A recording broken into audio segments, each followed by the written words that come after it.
All right, good morning, everyone. Before I turn it over to John Bontag to lead the Disability 101 panel, I just wanted to mention that seems some people don't have the Zoom link or can't find it. If somebody messages you for the link, I'm going to post it now. So you're right.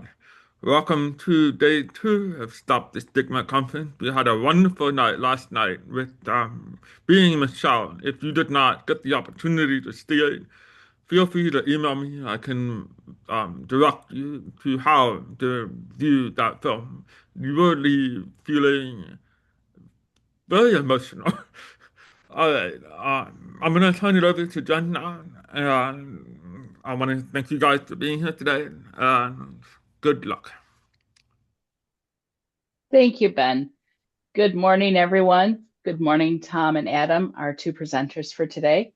I'm going to read, and I hate reading from a script, but I'm going to read the script that Ben gave us that opens every session. So it's just the ground rules, some housekeeping information. And then we're going to get started with Tom and Adam giving us information about Disability 101, the foundation of what it is, why we're here, and what we're talking about. Thank you for coming to our session today as part of the Stop the Stigma conference hosted by the community and Moxie Educational Services. At Stop the Stigma, we acknowledge the importance of person-first language because language shapes how we understand one another. Person-first language centers humanity over diagnosis or system involvement and reflects our shared commitment to dignity, respect, and equity. We also recognize that individuals may prefer identity-first language, and we encourage speakers and participants to honor personal preference whenever possible. We would also like to begin with a land acknowledgement. Although this conference is held virtually, we acknowledge the Indigenous peoples whose lands we occupy as we gather, learn, and collaborate. The community is headquartered in Milwaukee, Wisconsin, on the traditional homelands of the Ho-Chunk Nation, the Menominee Nation, and the Potawatomi Nation, with enduring ties to the Ojibwe and Ottawa peoples of the Council of Three Fires. Moxie Educational Services is based in New Hampshire on the ancestral lands of the Abenaki and Pennacook peoples, whose histories, cultures, and sovereignty continue today. We honor their resilience, ongoing contributions, and enduring relationship to the land. This acknowledgement is only a beginning. We encourage all attendees to learn about the Indigenous nations whose lands they reside on and to support ongoing efforts towards Indigenous justice and sovereignty.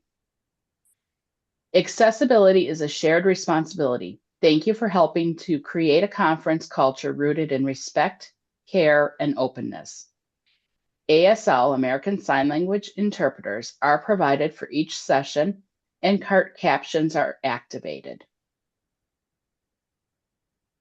We are going to, for access to support blind and deafblind attendees, we'll begin with a brief visual description of each of our presenters, and then I will start with mine and then ask Tom and Adam to do theirs.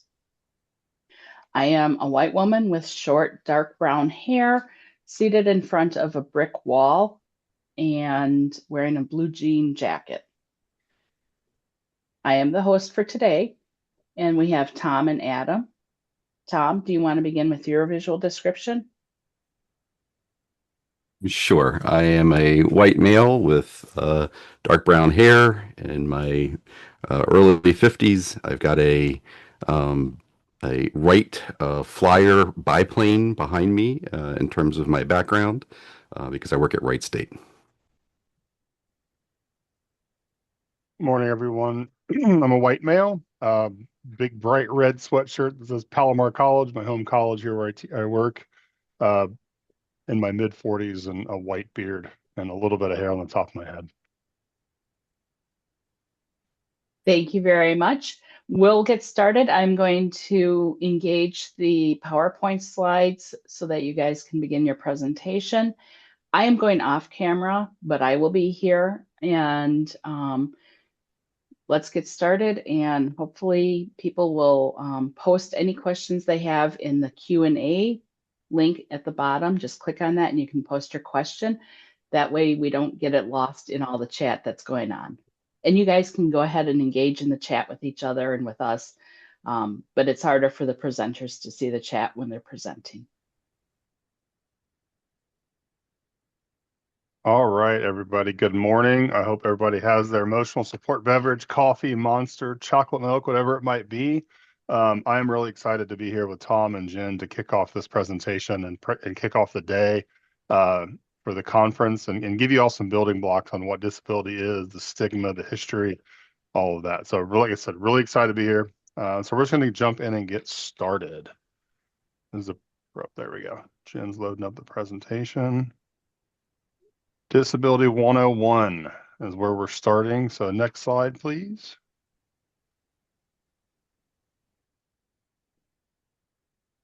So I always like to start a session like this when I'm talking to folks who might not be aware of what disability is or anything. We're learning something new. And so this is a quote by an author, artist, and photographer named Do Zamata. I get a quote every morning in my email, and I got this quote several years ago, and it really stuck with me. And it's easy to judge. It's more difficult to understand. Understanding requires compassion, patience, and a willingness to believe. The good heart sometimes choose poor methods. But judging, we separate. Through understanding, we grow. And so here today it's all about growth and learning and understanding maybe a different group of people and how we can assist and help and work with and just make things accessible. So really good quote to start the day. And she's got a lot of good books. It's called Your Life book series. There's like 12 books on preventing happiness, forgiveness, trust, intuition, things like that. So check her out. She's really amazing. Next slide, please.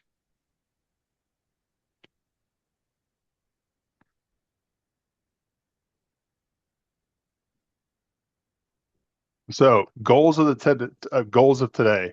We're going to begin to understand disability. I've been working in the disability services field for 15 years, and it's still a growing process, right? So we're just going to start that foundation, give you a few building blocks, maybe spark some interest, go read some books, read some articles, talk to folks, something like that.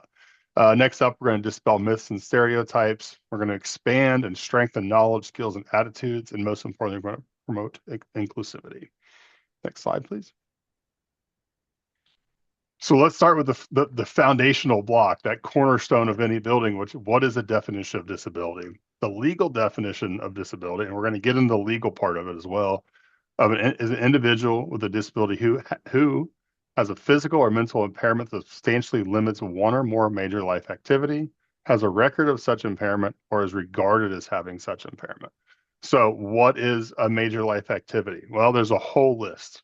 Eating, sleeping, thinking, walking, driving, talking, hearing, seeing, and on and on and on and on. Processing information, all of these. So what is a major life what is a major life activity? So it has something to do with that. For me, the condition isn't the disability, it's the barriers that are caused. That creates a disability.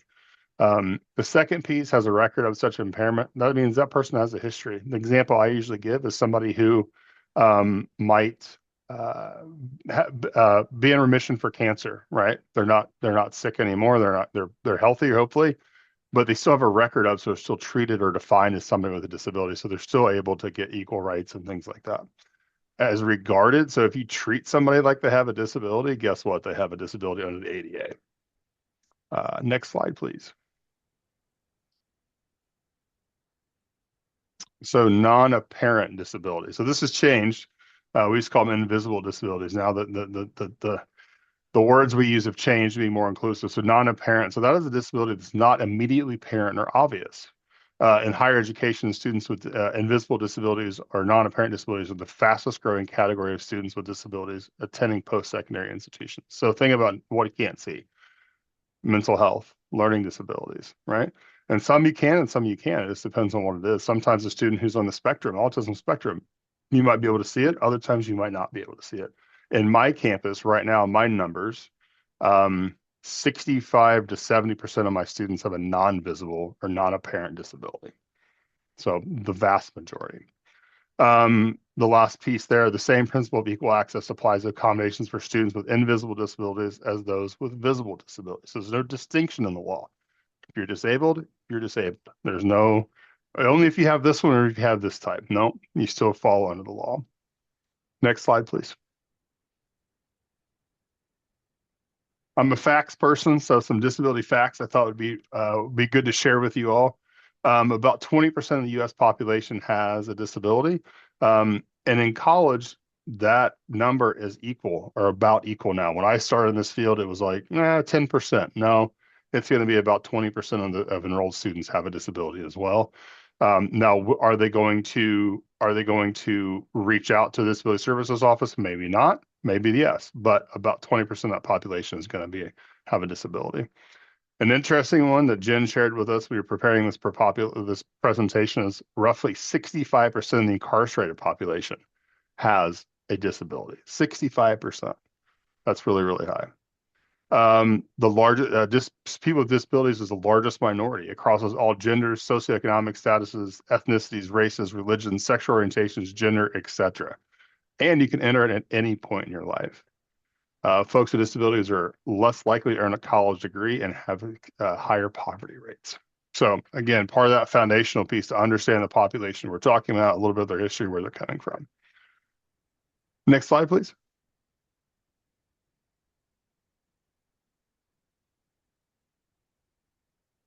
Oh, sorry, it did switch. There we go.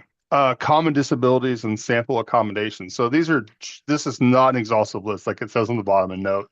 And it says accommodations are individualized and based on documented functional limitations, not the diagnosis alone. So it's always important to note that. So these are some broad categories of some of the disabilities that are out there that we might see in a college setting. So the first is learning disabilities, and then what's an example? Maybe extended test time as an accommodation they would receive in college. ADHD, maybe breaks during activities or tests. Mental health, a flexible schedule, and these also apply to the work setting too. Mobility impairment, so maybe accessible furniture. I'm using a standing desk right now because I have a bad back. Chronic health conditions, maybe access to food or medication, or maybe a Dexcom, their cell phone, so they can track their blood sugar. Deaf and hard of hearing, we have them right here, our lovely ASL sign language interpreters. Or blind and low vision, which might be large print or screen readers. So those are just some examples, very, very on the surface, not a deep dive, to just give you an idea of what we might help, what we might to do to remove a barrier. Next slide, which is probably my favorite slide of the presentation. Legal mumbo jumbo. I coined this a while ago, so I think it's copyrighted by this point. I got to talk to my lawyer. No, just kidding. Legal mumbo jumbo. So this is what the laws that cover, people with disabilities in the country. And I think it's important, one of those important building blocks. And just a little disclaimer, I learned this from the amazing Paul Grossman. The information shared today is for educational purposes only. We are not attorneys, and nothing in this presentation should be interpreted as legal advice. Please consult your institution's legal counsel for guidance on specific situations. All right, let's go to the next slide. Okay, there we go. Section 504 of the 1973 Rehabilitation Act. This was the ground. This was the groundwork, right? So what happened in the 1960s? Civil Rights Act. What group was left out of the Civil Rights Act of 1964? Folks with disabilities. And guess what? We weren't very happy with that. So the Section 504 of the Rehabilitation Act was created. It's the first disability rights law to be enacted in the United States, modeled after the Title 6 of the Civil Rights Act. It prohibits discrimination against people with disabilities and programs that receive federal financial assistance. That's important. Federal financial assistance. And set the stage for enacting the Americans with Disabilities Right. And also legally defines disability. Now, why did I highlight that it is for federal funding? Well, if you didn't receive federal funding, you didn't have to abide by the Rehabilitation Act. So private schools, private entities, private businesses, if you didn't receive federal dollars to support your business or what are your service, you were not required to do this. So it's important. The last one is the definition, or not the definition, of what they said, those words that changed millions of lives in this country. And it says, I quote, "No otherwise qualified handicapped individual in the United States shall solely on the basis of his handicap be excluded from the participation, be denied the benefits of, or be subjected to discrimination under any program or activity receiving federal assistance." This was a huge law for folks. And it really did change a lot of lives. And this was the groundwork. Next slide, please. So fast forward a couple of years to the ADA, Americans with Disabilities Act, and then Americans with Disabilities Act Amendments Act. I know it's a lot of letters, ADAAA and ADA. So the ADA expanded civil rights protections for people with disabilities by prohibiting discrimination in all areas of public life, including jobs, schools, transportation, and all public and private places that are open to general public. This was monumental. This was where this expanded everything. And also it put in a piece that protected folks who were associated with people with disabilities. So if you had a child, a spouse, a loved one, somebody else that you were assisting, you were helping with, you could have been subject to maybe firing from your job because you're missing too much work. ADA put in a special caveat for those folks too to protect them as well. Again, a lot of forethought. Neither the ADA or, they didn't cover everything. It's impossible to cover every single condition, every single disability, every single barrier. So that's why it's very general. Person with a major life, things like that. So a couple years later, more than that, 18 years later, the ADAAA affected, which expanded the definition of disability in order to make it easier for an individual seeking protection on the ADA and establish that they have a disability. This was interesting because it actually made it too tight in 1990. And so now we expanded it a little bit better. It's also important to note that the ADA is one of the few laws in the country that actually cross prison walls. A lot of programs are confused by that. I remember when I started talking about my work with the incarcerated population, people would go, the ADA applies in prisons? Yes, it does apply in prisons. That would be pretty tough if it didn't. There are a couple other laws, of course, that cross, which are the First, the Eighth, and the 14th Amendment and due process. First, of course, is practice religion. Eighth is cruel and unusual punishment, and 14th is protection against race, sex, and creed. So again, there are a few that cross. Next slide, please. And I'm going to pass it over to Ben to Tom to talk about disability stigma. Thanks, everybody. Sure. Thanks, Adam. So disability stigma, it really becomes a barrier when it affects a person's credibility, their belonging, their willingness to request access in whatever the environment it is. It can show up as, attitudes, assumptions, even small comments that have a very big impact for that individual. And if we go to the next slide,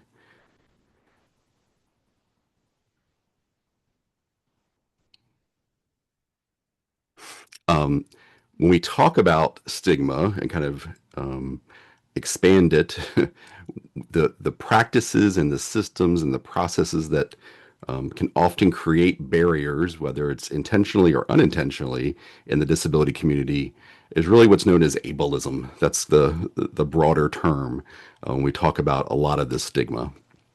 In higher education settings, serving incarcerated learners, stigma and ableism can often be very amplified because the culture may prioritize toughness, compliance, and kind of speed. And there's a few patterns that show up when we talk about kind of that stigma. If we can go to the next slide, please.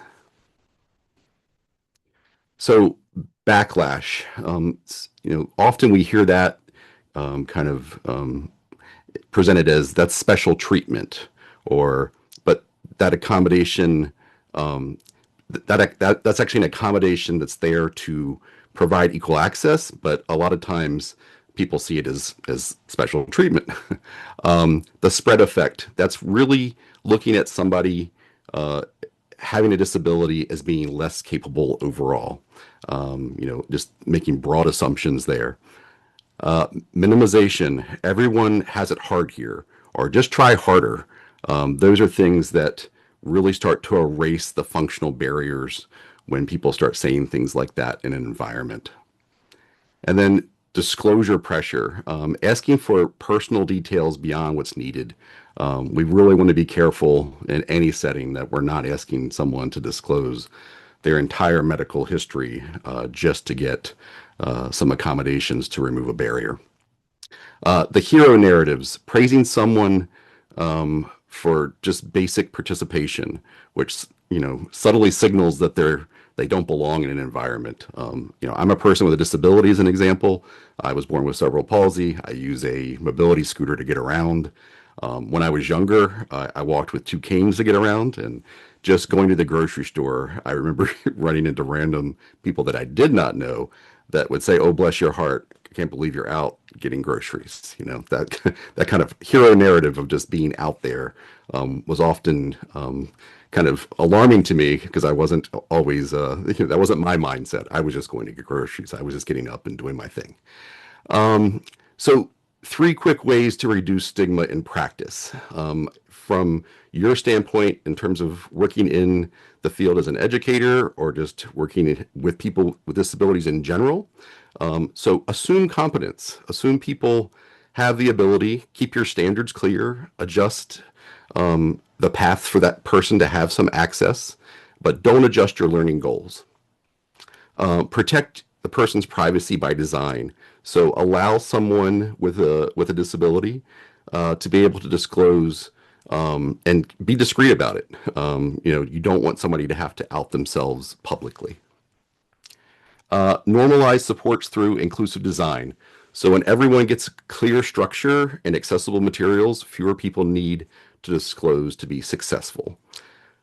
All right, so I think we're going to shift a little bit now to talking about our concepts to actually application by using some discussion questions that Jen is going to kick us off with.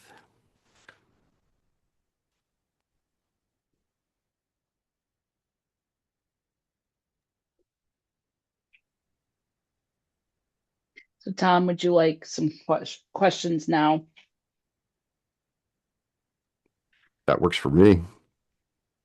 Okay. Works for me too. So one of the first questions is, we talked about what a disability is.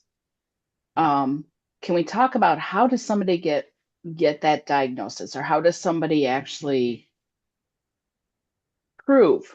Because oftentimes, as Tom alluded to, an individual might have to prove they have a disability. So can you address that, since that might be one of the first questions people would be asking?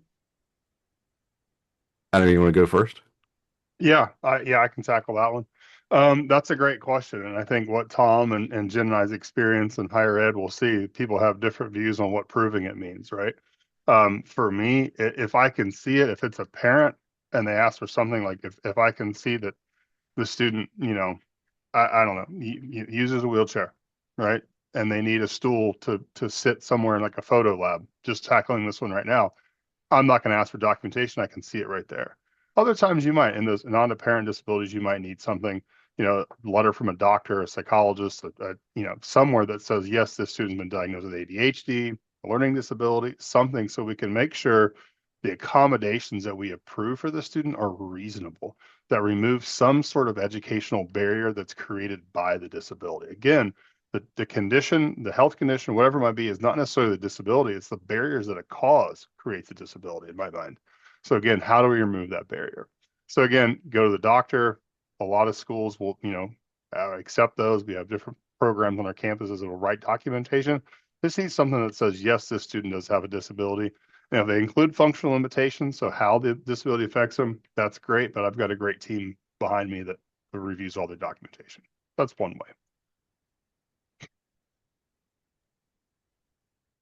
Tom, do you have anything to Yeah, I add mean, to I guess that? I would add, when we're talking about incarcerated learners, I think it can be a little challenging to get some of the documentation sometimes. So I think you often have to be a little creative and use some of your resources within your organization. And sometimes it's, kind of as Adam said, looking at a person's history or looking at kind of getting some of the baseline of where their barriers and where their challenges have been. And, oftentimes even given provisional accommodations while you gather more information if you need that. So, we often will give somebody, 60, 90 days to get additional supporting documentation if they have extensive need for accommodation. But we'll put things in place so that we don't slow them down in terms of getting what they need. So you both alluded to the barriers, and Tom, you had pointed out just going out as a person with a disability, and how sometimes society sees that as you're being a hero for leaving your house. And that was sarcasm intentional. Oh yeah. Can we just talk a little bit about some of those barriers that may appear within our communities, within our societies, within our educational systems, especially some of the barriers that might not be so apparent, because a set of steps definitely is a barrier for somebody with who uses a wheelchair or a mobility scooter. But what types of barriers might exist that we can all start thinking about? Hey, is that going to be an impact on our students, on the people we work with? Can somebody join our group? Can we talk about that a little bit? Just because that will help us look Hmm. at the functional limitations rather than just the diagnosis. Yeah. I mean, some of it when we talk about our students is as simple as um, their ability to find ways to engage and us providing ways for them to do it um, in a way that plays to their strengths. And so when we talk about somebody on the autism spectrum, or we talk about somebody that has mental health related disabilities or barriers that are related to those, are we developing our programs so that it does not create the stress on them to disclose and to also to engage their peers, which can often be a little more challenging. And of course, the stigma that comes with that. So, like day to day, somebody that's on the autism spectrum, they navigate the world a lot more differently than somebody that obviously doesn't have autism and doesn't have the impact of picking up on social cues, for example. So, I think one of the roles that we have is if somebody, as an example, has autism and they are in a class and they're struggling to engage the instructor or engage their peers, what can we put in place that allows them to be successful? And sometimes that could be something as simple as we meet with the professor and the student ahead of time, and we talk about maybe where some of their barriers are, so that when they are in the classroom, that the instructor, for example, if they want to call on them, they kind of prime them ahead of time. They might come up to them and actually put an eraser from the whiteboard on their desk, right? Just as an indication that they're going to be calling on them a minute or two later to engage them, and so that gives them a moment to cognitively be ready for that conversation. Whereas before, that might have shut them down, and they might not have been willing to have that kind of question and answer session with the instructor in front of their peers that many of us might be able to handle on a typical day. Adam, what do you think? I think you covered it pretty well, Tom, to be honest with you. One of the things that an example that I always give is that prior to some of these disability rights laws, we didn't have curb cuts and curbs. So for folks who use wheelchairs or walkers or canes, they couldn't go down a curb. They had to go blocks away. And this problem still exists today. At a recent Oscars ceremony, we had a film that was nominated for an Oscar that um, the one of the producers or the director used a wheelchair, and the Oscars didn't put curb cuts in, and so he had to go blocks out of the way to even get into the Oscars. And then there was even a debate of putting a ramp at the stage because was the movie really going to win? So again, these barriers still exist, and we've got to think from the ground up when we start removing the barriers and how we can help students. I really like Tom's idea of the eraser on the desk. I thought that was really clever to help a student prepare for being called out. So anyway. Thank you. So thinking about those things that are activities that are being done in our settings is very important. And we had one of our attendees actually share a question. Thank you, Jane. Jane works with clients to help them find resources. And this is related to like housing or treatment for substance use disorder.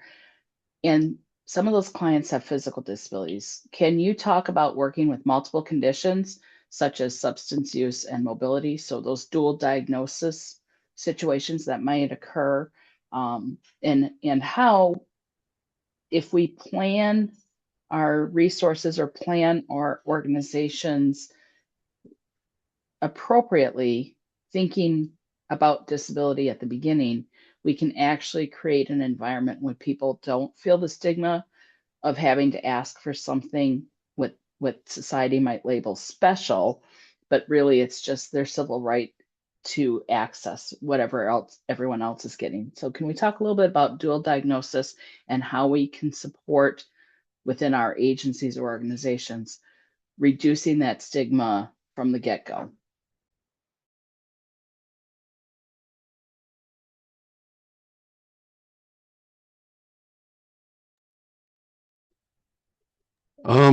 I think when we talk about dual diagnosis, I think that's at least for my institution, the vast majority of our students are coming to the table. I believe the last stat that I looked at, it was close to 60%, 60 of our students have a dual diagnosis. Usually it's mental health paired with a learning disability, but it's often because of our reputation at Wright State, we will have students with physical disabilities that also have learning disabilities and maybe mental health on top of it.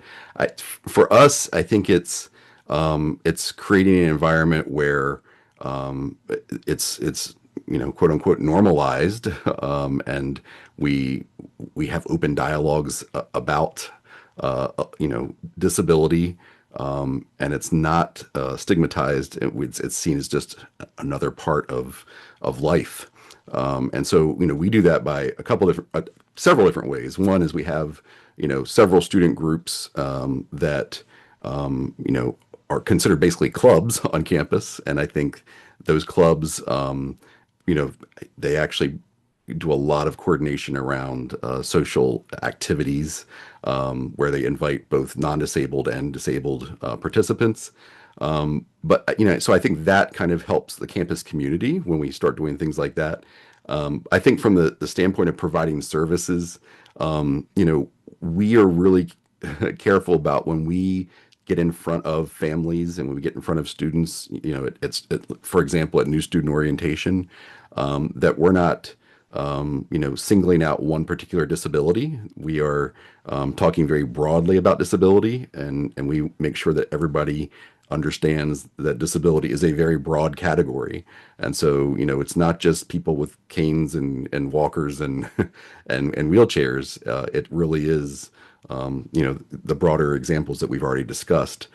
So I think part of that starts with kind of level setting from the beginning when you talk with families, when you talk with students, in whatever setting you're in, that you let them know that this is a welcoming environment and that you want them to disclose, you want them to have conversations with you, you want to be able to help them and support them, and that every individual is going to have a different set of accommodations and way that we approach their needs. And so we're less about looking at the diagnosis and more about looking at kind of where the barrier is, as we've already discussed. I think that's really the critical component. Yeah, I think Tom just summed it up really well. This is Adam. Really summed it up well with what is the barrier. With dual diagnoses and things like that, we do see a lot, and our numbers aren't as high as Tom's, but we do have a high number of students with those dual diagnoses, and a lot of them are, like Tom mentioned, a learning disability paired with something in the mental health side of things. With autism spectrum, for example, a lot of folks thought the anxiety and the ADHD that those students were experiencing, those folks were experiencing, were a symptom of or part of a condition of their autism spectrum. But in reality, they're kind of standalone diagnoses. So again, like Tom said, it's really important to identify the barrier. For me, the specific diagnosis isn't as important. It's what does a barrier cause? What barrier do I need to remove in a classroom and an internship in a prison setting? What is it? And that's what I tackle. That's a very important distinction. because it removes the person with the disability as being so-called the problem when it's really the environment. So rather than looking at the diagnosis, which lands it on the person, looking at what is the barrier, what is in this environment, what can the person not access, because it's what we created, whatever organization or educational institution we're talking about, they've created this setting. And so I think that would help with removing some of that stigma as well, because it's no longer an individual person or their characteristics that's the so-called quote unquote problem. It's really looking at how did we create this problem? What barriers have we put into place for anyone, especially those who may have a disability? So thank you for sharing that. And then I would like to ask, when we talk about, because we've touched on the dual diagnosis and how people might have intersectionality, and we have a couple other sessions throughout this conference that looks at some of that intersectionality. When we talk about a disability, we use these categories of like hearing or vision or physical. And so can we have both of you talk a little bit about um, what differences in barriers or experiences or accommodations that people with the same category, people all who all have a hearing loss or people who all have a vision loss, would they need the same accommodation? Would they experience the same barriers? Can we talk a little bit about that so that we can think about our environments that we're creating in our organizations? Yeah, that's a great question. This is Adam. And sorry, it's hard because I only see the interpreter, so I don't know who's trying to talk at the same time. So again, this is Adam at Palomar. So this is a really great question of, does the same disability get the same accommodations? The answer is no. I mean, are they similar? Yes, but again, most disabilities are a spectrum. Vision is a spectrum. Hearing is a spectrum. So ADHD is even a spectrum, right? Everything has where that person fits on that spectrum and what barriers it creates. It also talks about the environment. Some campuses are more accessible than other campuses. So one campus, a student might need more accommodations and less at another place. I always tell my students and my counselors that work with my students, like, we don't have a ADHD form that we just pull off of a ream of paper and say, here's your accommodations. No, it's the interactive process. It's talking to them about what their disability is, how it affects them, and what things we can put in place to help that. One thing might work for one student, it might not work for another student. An example I can give is, years ago, I had two students come to me with dyslexia, which is a visual comprehension of words and things like that. It mix up letters. Ones that, it was, oddly enough, it was from the same doctor, which is odd. One, the documentation was the same. If I would have given the same accommodations to these two students, one would have been over accommodated because they only mixed up a few letters here and there, particularly B's and D's. The other student's dyslexia was on the other side of the spectrum, to where he could barely read. So those two accommodation packages looked extremely different. Where the student who mixed up B's and D's, we made sure we increased the font. We did a couple things. But the other student, he got double time on his exams. He had a reader that they could read the exam to him. So there were a lot of different things. So yeah, there is no like one size fits all for particular disability. Again, it's what is the barrier and what is that student or that person's experience with their disability. Because a lot of our students that come into our offices, and the ones we meet, especially in the prison setting, they might be newly diagnosed. They don't even understand what their disability is. They've been living with it for a while, but they might not understand what it is. So it might be hard to articulate what they need. So that's when our job is to really kind of dig in and see what we can do. Yeah, I think one of the things Adam pointed out was that it really depends on, from institution to institution. It could look very different in terms of what that barrier is. One thing that I'm thinking about is that at Wright State, we are known as being a very physically accessible campus for students with mobility-related disabilities. And I've worked at two or three other institutions, most of them being historical. Wright State is not considered a historical institution in terms of campus. So Wright State, everything is accessible for our students with physical disabilities. Whereas other places that I have worked, we've had to relocate classrooms on a very regular basis, I would say, because they were in historical buildings. And because somebody in a wheelchair could not obviously go up a flight of stairs and there wasn't a elevator available. We also have a personal care attendant station where somebody that needs help using the restroom, we have a staffed station for that at Wright State. Whereas if you go to most other, institutions, other places, that's going to be something that's going to have to be scheduled privately by the individual with some outside resources, and that can become a real barrier for a lot of our students to the point where they can't live on campus if they're not at a place like Wright State. Those are a couple of examples I think of when we talk about kind of how we approach a student and what might be a barrier. It really does come down to what helps them learn, what derails them in the educational process, and what does somebody do after they've encountered that barrier. All those things are kind of the conversations that we have with students when we meet with them to come up with that accommodation plan or educational kind of learning plan for them. Thank you both, Tom and Adam. I want to give time for questions from the audience, and we've been answering some of those as we go through. We have two questions that came in that are kind of similar, or at least connected or aligned with each other.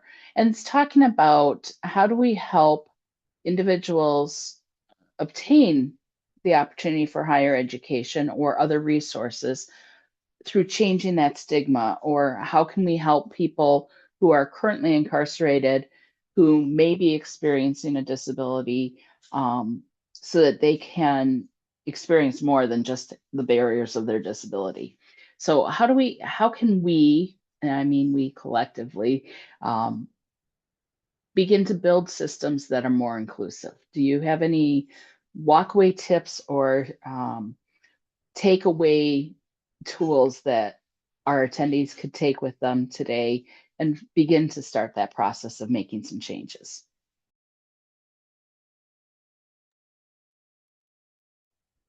That is a really great question.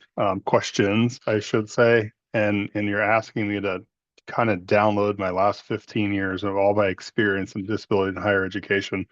I think the best thing you can do for any person with a disability that needs assistance or an accommodation is listen to them, because their lived experience is the one that matters most in terms of the situation and how their disability affects them. To the question about, are incarcerated folks in mental health, a lot of the students that I worked with when my incarcerated students, they pretty much all had a mental health diagnosis of some sort. A lot of them would joke, I didn't come to prison with a disability, but I sure have one now. And so there's a lot of stigma there too within prisons. And I thought it would, at least with where I was, I thought it'd be a lot more, but most of my students were happy to talk about their disabilities and how they affect them and what they needed. But again, the biggest barrier for me there was the documentation piece, and then finding the elusive ADA coordinator in the prison who is there. They don't always make themselves available. So again, working with your ADA coordinators at your prison sites, in your institutions, wherever you are, your HR folks, wherever you're at, located in the world, whatever company you work with, find that person, have those conversations, start building those bridges, because disability services or whatever you work in is not a silo. It takes everyone. When I do presentations on my campus, like, some of the landscapers are like, well, how do I help with disability and access? I'm like, was there a branch down? We just had big storms in Southern California.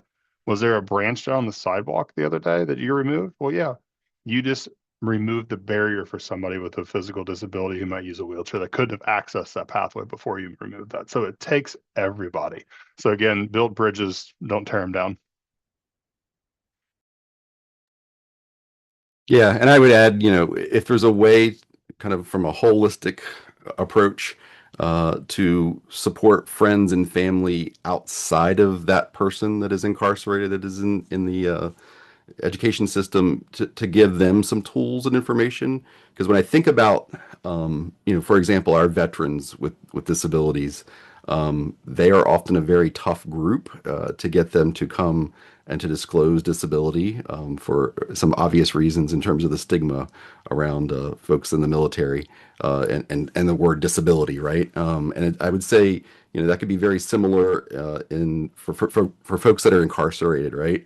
So I think a lot of times we get to those individuals by their spouse or their family member and providing them some resources and some, sometimes materials to have some of those conversations with their loved one, with their individual that needs the supports.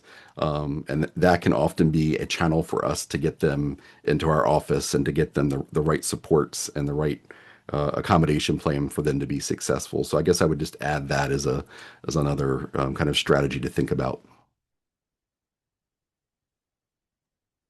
Thank you.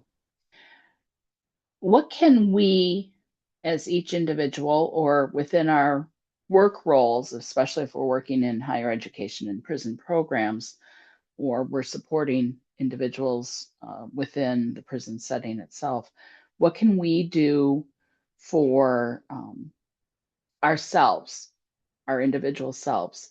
And that could be we as an individual have a disability ourselves or not. Um, how can we remove some of that stigma? And stigma is everything that Tom shared about how society views that disability, either from the point of view of another burden or a hero, or um, how can we help ourselves in removing our internal biases about the different types of disabilities and how we react to those disabilities, whether it's our own disability or people that we see in the community. I think from my standpoint is just having more exposure and working with and being around people with different abilities and and with disabilities. I think sometimes that makes folks uncomfortable, and sometimes you have to make yourself a little uncomfortable to be exposed and to gain some understanding and perspective. And sometimes that might be you can find some affinity groups within your organization that are disability specific, or it might be just where if you're not comfortable kind of engaging with a group, that you're really kind of doing some of your own work and looking, reading up on how to be a better ally, a better um, um, kind of supporter of somebody that might have a disability and a barrier. Because there's a lot of literature out there. There's a lot of different videos out there that you could watch that would give you, for example, the movie Crip Camp is a great example. So I believe Netflix makes Crip Camp available for free. I think it's even on YouTube at this point. Having something like that as a starting point, watching that and maybe having a conversation with some colleagues that have also watched it, that can help you with getting through at least some of the understanding and some of the stigma that comes with certain disabilities. That's just one thing that I'm thinking of. Yeah, those are great things to add to, Tom. And for me, it's being open. I openly talk to my students, my staff. I was diagnosed with ADHD as a kid. I battle anxiety. I've had spouts of depression through my life. Like, being open and honest and being able to talk about your disability, it really will open the doors for others, I think, which is really, something to think about. But for me, one of the things I talk about in some of my presentations is this fear, right, of saying something you wrong or offending somebody. But where does that start? I mean, as children, what are we taught when somebody looks differently? Don't stare, don't ask them questions, don't walk up to them. I challenge that norm. Ask the question. I know we're in Zoom land, but I am a very physically large human being. I get asked constantly how tall I am every single day. My joke is if I leave the house, I get asked how tall I am. I'd much rather have people ask me than stare at me or judge or point and giggle at my size, especially if I hit a doorway or something like that. So ask those awkward questions. Ask those questions. The more we know, the more we know, the more we grow. So I think the fear starts at a very young age. So allow those kids to have the curiosity to ask questions to learn, so they rather than they understand it rather than fear something. Thank you very much. I've not been able to see anything in the chat. I think we've answered, or at least as best as we can answer, most of the questions that came into the Q&A. What I've been hearing is stay open to those new experiences, seek out new opportunities to develop our knowledge or understanding of disabilities, accessibility, and barriers. Think about the barriers that our systems are creating and how we can remove those barriers. And I think one of the points that we've made, and hopefully people will walk away with, is if you've met one deaf person, you've met one deaf person. If you've met one person who uses a wheelchair, you've met one person who's used a wheelchair, who uses a wheelchair, because their needs are individualized, and there is no standard for the accommodations. The law says to remove the barriers and provide equal and equitable access, and that's on a case by case basis. So I think those are the points that we've wanted to touch on and make sure that we shared out with everyone. Ben, I wanted to know if you wanted to add anything or if I missed any questions that came into chat that I couldn't see.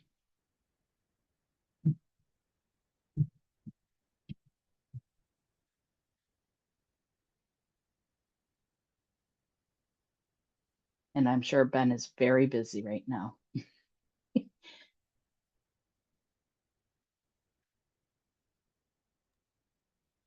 Ben has put into the chat the feedback evaluation. He's asking that we fill that out.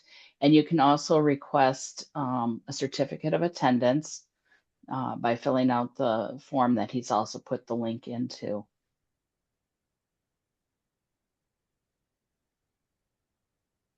And One as five. we wait on Ben, I was just going to tell everybody, like, reach out. I'm going to put my email in the chat. If you have questions, thoughts, anything, please reach out. Happy to have a conversation with you about anything we talked about today or expanding on the conversation. So my email's there. Don't hesitate to reach out. Like I think Ben said early, we need to support folks. You know, we are a community, an ally group. So let's lift each other up. So don't hesitate to reach out. Absolutely. And I put my email in the chat. The organization that I work for is the National Center for College Students with Disabilities. And we're a technical assistance center, and that includes all students with all post-secondary educational and training programs with all types of disabilities. So that's really what I do for my day job. So I do welcome people with questions to reach out. If I don't have the answer, and I usually don't have the answer, I probably know somebody who does have the answer, and I can make those connections. Ben, the reason that we were all looking at you is I just wanted to touch base and make sure that if you had anything to add before we wrapped up the session.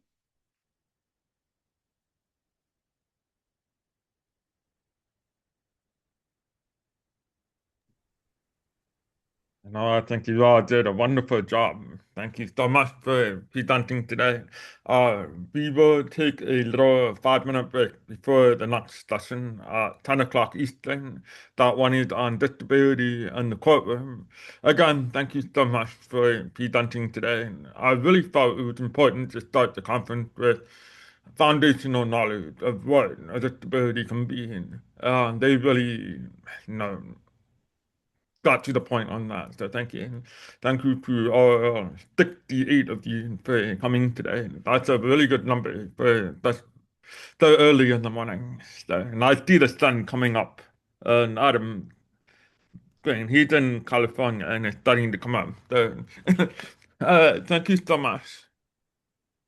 Thank you, everyone. Thank you, Tom and Adam, for sharing your knowledge.